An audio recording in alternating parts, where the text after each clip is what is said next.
Welcome to the Pancake King, Life and Marriage on the Spectrum. I am your host, Forrest, and today we're going into a topic that is tricky but important: the dangers of self-diagnosing autism and the effect that social media has on this trend. This is not to say that self-awareness isn't important or that people can't explore the possibility that they might be autistic. Obviously, the exploration to find out whether or not you're autistic starts out with curiosity and looking up the traits and figuring out how they relate to you. But there's a difference between curiosity and confirmation bias, so I wanted to delve into this topic today to show you why it's so important to evaluate yourself officially. Social media platforms like TikTok have become really popular spots for discussing autism, and there are some great conversations out there and advocates and professionals, people who talk about these things.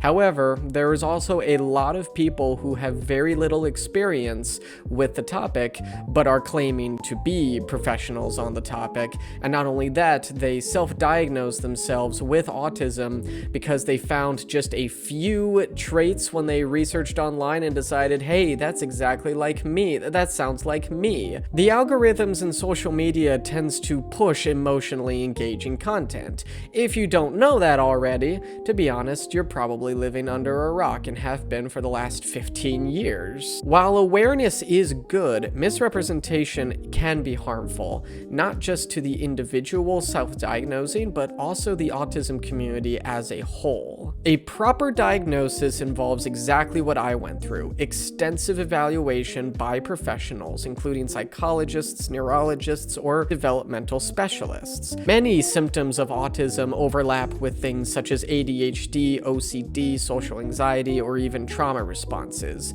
Misdiagnosing yourself can lead to overlooking the right support and treatment. When someone is convinced they are autistic based on social media, they may only look at several traits that confirm their belief while ignoring the rest that don't fit.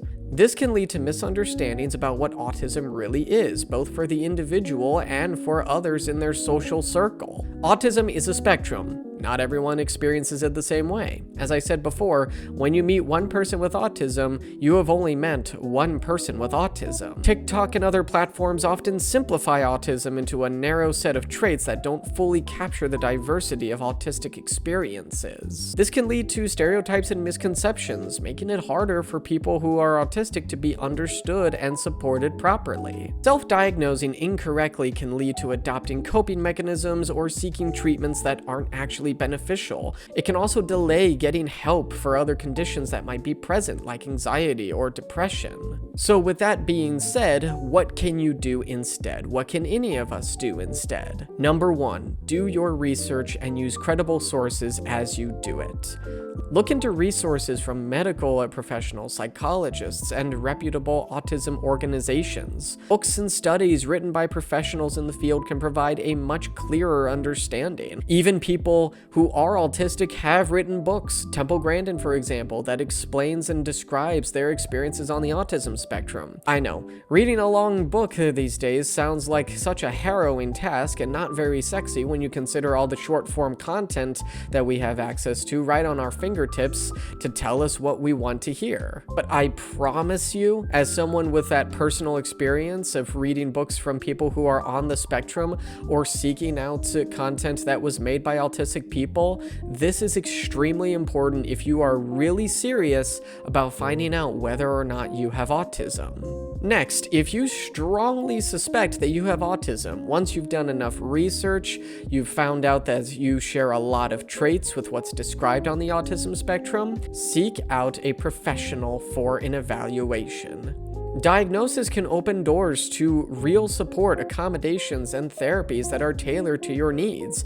I'll be honest with you. You can self-diagnose yourself on the autism spectrum, but if you want to seek out professional help from other places, they're going to care about whether or not you got an official diagnosis from an actual doctor. If you tell the doctor that you watched a TikTok video about a guy telling you 2 or 3 traits that are on the autism spectrum and you happen to relate to them, I'm really sorry, but to the doctor, that's not going to be enough.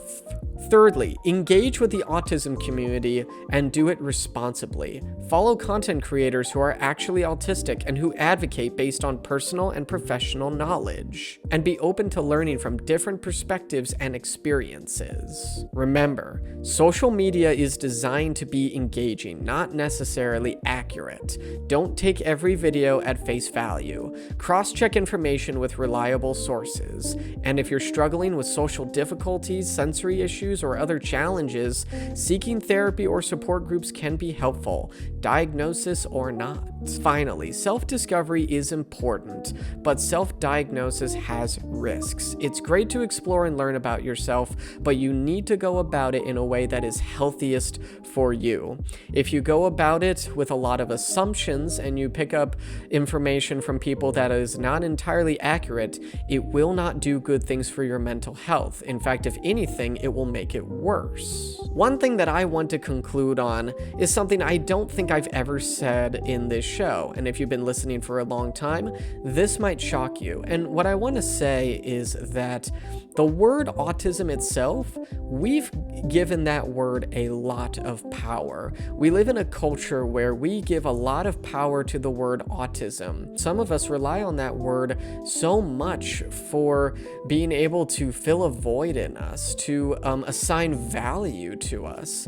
And I think it has, in a way, gotten to the point where it's a bit out of hand. It's harmful to the people who are looking and evaluating themselves based on 60-second videos on social media.